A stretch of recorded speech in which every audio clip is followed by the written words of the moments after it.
ஆழிசூழ் உலகு அப்படிங்கிறத நம்ம எல்லாருமே கேள்விப்பட்டிருப்போம். அதாவது இந்த உலகம் கடலால் சூழப்பட்டது அப்படிங்கிறது அதற்கு பொருள். ஆனால் இப்போ அந்த ஒரு வரியை மாற்றி கடன் சூழ் உலகு அப்படின்னு நம்ம மாற்றி வைக்கணும். ஏன்னா இந்த உலகம் முழுக்க கடனால் தான் நகர்ந்து கொண்டிருக்கிறது. அந்த கடன் வாங்காதவங்க யாராவது இருக்கிறாங்களா? 100 பேரில் யாராவது கடன் வாங்காமல் இருக்கிறாங்களா அப்படின்னு நம்ம பார்த்தோன்னா யாருமே இருக்க மாட்டாங்க. எல்லாருக்கும் ஏதாவது ஒரு வகையான கடன் இருந்துக்கிட்டே தான் இருக்கும். இந்த கடன் அப்படிங்கிறது நம்ம ஒருத்தவங்க கிட்ட இருந்து வாங்கக்கூடிய பணம் மட்டும்தான் அப்படின்னு நம்ம நினைக்கிறோம். ஆனால் கடனில் 3 வகை உண்டுங்க. தேவக்கடன், பித்ரு கடன், மனித கடன்.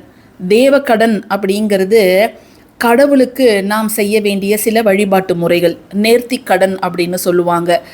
இதை எனக்கு நடந்துச்சுன்னா நான் உனக்கு இதை செய்கிறேன் அப்படின்னு நம்ம வேண்டிப்போம். ஸோ நம்ம குலதெய்வத்திற்கு நம்ம செய்ய வேண்டிய வழிபாடுகளை சரியான முறையில் செய்ய வேண்டும். அப்படி நம்ம செய்யாமல் விட்டோம்னா அதுவும் ஒரு கடனாக மாறும். ஸோ அது தேவக்கடன் அப்படிங்கிறதுல சேரும். பித்ரு கடன் அப்படிங்கிறது அந்த கடன் நம்ம பித்ருகளுக்கு, நம்முடைய முன்னோர்களுக்கு சரியான முறையில் நாம் மரியாதையை செலுத்த முடியலைன்னா அதுவும் ஒரு கடனாக மாறும். அந்த கடன் தான் பித்ரு தோஷமாக, பித்ரு சாபமாக மாறி நம்முடைய குடும்பத்தை படாத பாடு படுத்தும். ஸோ அதுக்கப்புறம் வர்றது தான் இந்த மனித கடன். ஒரு மனிதன் தன்னுடைய பண தேவையை பூர்த்தி செய்வதற்காக மற்றொரு மனிதன் கிட்ட இருந்தோ அல்லது வங்கிகள் கிட்ட இருந்தோ வாங்குகிற கடன் தான் மனித கடன். இந்த 3 கடனையும் எவன் ஒருத்தன் சரியாக செலுத்தலையோ அவங்களுடைய வாழ்க்கை திண்டாட்டமாக தான் இருக்கும். ஆமாங்க, ஏதாவது ஒரு வகையில் நமக்கு பாதிப்புகள் வந்து கொண்டே தான் இருக்கும். நம்ம ஒரு விஷயத்துக்காக, ஒரு அவசரத்துக்காக போய் ஒரு கடனை வாங்குகிறோம் அப்படின்னா நம்ம சாமர்த்தியமாக, சாதுரியமாக எப்படியாவது கடின உழைப்பை போட்டு அதை வட்டியும் முதலுமாக குறித்த நேரத்தில் நம்ம திருப்பி செலுத்திடணும். அப்படி நம்ம திருப்பி செலுத்தாவிட்டால் அந்த வட்டியே முதலை விட அதிகமாகி இந்த காலகட்டத்தில் நிறைய பேர் தங்களுடைய உயிரையும் மாய்த்து கொள்கிறார்கள். இது நடக்குதா இல்லையா நீங்களே சொல்லுங்கள். சரி, இந்த பதிவுக்கு போகிறதுக்கு முன்பு எல்லாருமே கடன் தீரும் அப்படிங்கிறத கமெண்ட்டில் போட்டுக்கிட்டு முருகப்பெருமானை வேண்டிக்கிட்டு இந்த பதிவை தொடர்ந்து பாருங்கள். நாளை யாருமே தவறவிடக்கூடாத மிக அற்புதமான மைத்ரேய முகூர்த்தம். இந்த ஜூலை மாதத்திற்கான முதல் மைத்ரேய முகூர்த்தம் நாளைய தினம் 4/8/2026 செவ்வாய்க்கிழமையில் வந்திருக்கின்றது. பொதுவாக செவ்வாய்க்கிழமை, சனிக்கிழமை மைத்ரேய முகூர்த்தம் வந்தாலே அது நமக்கு 100 மடங்கு பலன்களை தரக்கூடியது. இந்த மைத்ரேய முகூர்த்தம் சாதா செவ்வாய் இல்லைங்க, ஆடி செவ்வாயில் வந்திருக்குது. ஸோ இதை நம்ம யாருமே தவற விடக்கூடாது. அம்பாள் அருளும் முருகனுடைய அருளும் நமக்கு பரிபூர்ணமாக கிடைக்கக்கூடிய ஒரு நாள். ஸோ அந்த நாளில் இந்த முகூர்த்தத்தில் நம்ம ஒரு சிறப்பான வழிபாடு செய்ய போகிறோம்.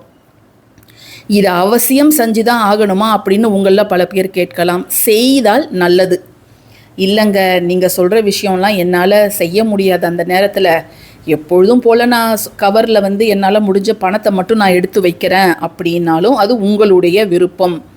அதுவும் நல்லது தான். ஏதோ ஒரு விஷயத்தை நீங்கள் அந்த மைத்ரேய முகூர்த்தத்தில் செய்கிறீங்க. ஸோ அதையும் நீங்கள் தாராளமாக செய்யலாம். இப்போ என்ன டைம் அப்படிங்கிறத நம்ம பார்த்துடலாம். நிறைய பேர் இந்த டைமை மட்டும் பார்த்துட்டு வீடியோவை அப்படியே ஸ்கிப் பண்ணிவிடுவாங்க. ஸோ தயவு செஞ்சு அதை மாதிரி ஸ்கிப் பண்ணாதீங்க. ஏன்னா இதுக்கு பிறகு தான் நம்ம ஒரு முக்கியமான வழிபாட்டு முறையை நாம் பார்க்க போகிறோம்.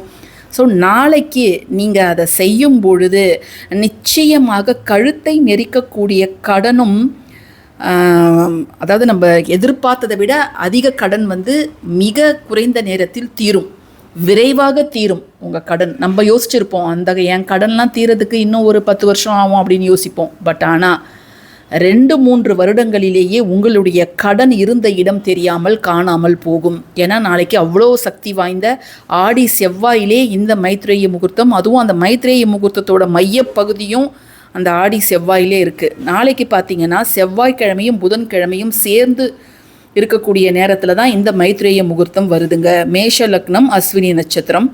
நேரம் பார்த்தீங்கன்னா நாளை இரவு 10:37 மணியிலிருந்து புதன்கிழமை அதிகாலை 12:24 மணி வரை.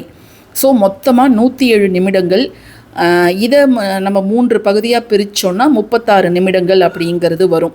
அந்த நடுவில் இருக்கக்கூடிய 36 நிமிடங்கள் அந்த மையப்பகுதி எப்போ ஆரம்பிக்குது அப்படின்னு பார்த்தீங்கன்னா, நாளை இரவு 11:13க்கு ஆரம்பித்து 11:49 மணி வரைக்கும் இருக்குது.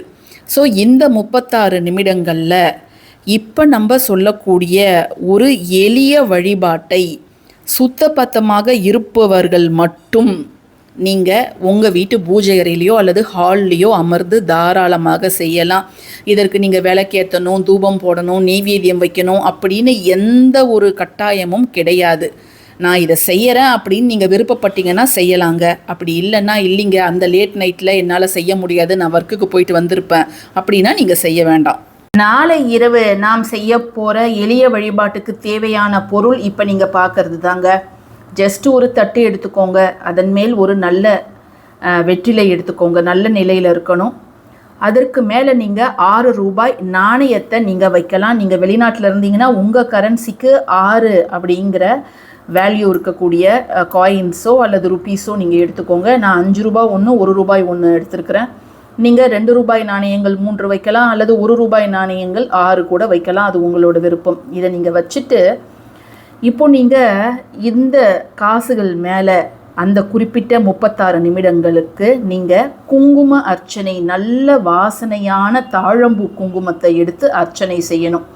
ஏன்னா இந்த ஆடி செவ்வாயில் சக்தியையும் அவள் மைந்தன் முருகனையும் வேண்டி இந்த குங்குமத்தால் நிறக்க நீங்கள் அர்ச்சனை செய்வது அப்படிங்கிறது ரொம்ப ரொம்ப நல்லதுங்க. நீங்கள் ஒவ்வொரு முறை அர்ச்சனை செய்யும் பொழுதும் ஓம் ஷண்முகாய நமக அப்படிங்கிற அந்த ஒரு நாமத்தை நீங்கள் உச்சரிங்க, சரிங்களா? ஸோ ஓம் ஷண்முகாய நமக எத்தனை முறை நீங்கள் அர்ச்சனை செய்யலாம்?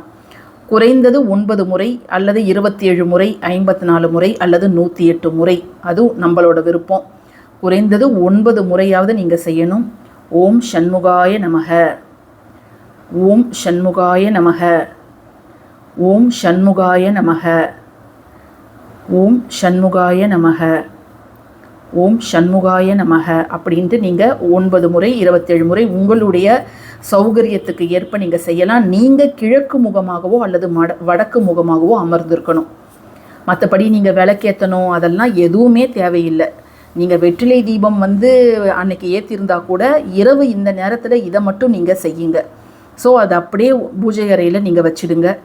மறுநாள் இந்த 6 ரூபாய் நாணயத்தை எடுத்து அந்த கவர்லாம் இருக்கும் இல்லையா, நம்ம ஒவ்வொரு மாதமும் மைத்திரை முகூர்த்தத்தில் கவரில் பணம் வைப்போம், அந்த கவரில் நீங்கள் வைக்கலாம். 2-3 கவர் இருந்தால் நாணயங்களை பிரித்து அந்த 2-3 கவரில் வைக்கலாம். குங்குமத்தை நாம் பயன்படுத்தி கொள்ளலாம். வெற்றிலையை மறுநாள் வாடி போயிருக்கும், அதை கால்படாத இடத்துல நீங்கள் தூக்கி போட்டுடலாம். இவ்வளோதாங்க நீங்கள் செய்யணும். மிக சக்தி வாய்ந்த ஒரு வழிபாடு. ஆடி செவ்வாய் மைத்திரை முகூர்த்தத்தில் இதை மட்டும் நீங்கள் செஞ்சு பாருங்கள். எல்லாருமே மறக்காமல் கமெண்ட் செக்ஷனில் கடன் தீரும் அப்படிங்கிறத டைப் பண்ணிவிடுங்க. இந்த பதிவு உங்களுக்கு பயனுள்ள பதிவாக இருந்துச்சுன்னா கட்டாயமாக லைக் பண்ணுங்கள், ஷேர் பண்ணுங்கள், நம்ம சேனலுக்கு சப்ஸ்கிரைப் பண்ணுங்கள். யாரெல்லாம் நம்ம சேனல் மெம்பர்ஸாக ஜாயின் பண்ணணும்னு நினைக்கிறீங்களோ தாராளமாக ஜாயின் பண்ணிக்கோங்க. தேங்க்யூ ஃபார் வாட்சிங் திஸ் வீடியோ. நன்றி.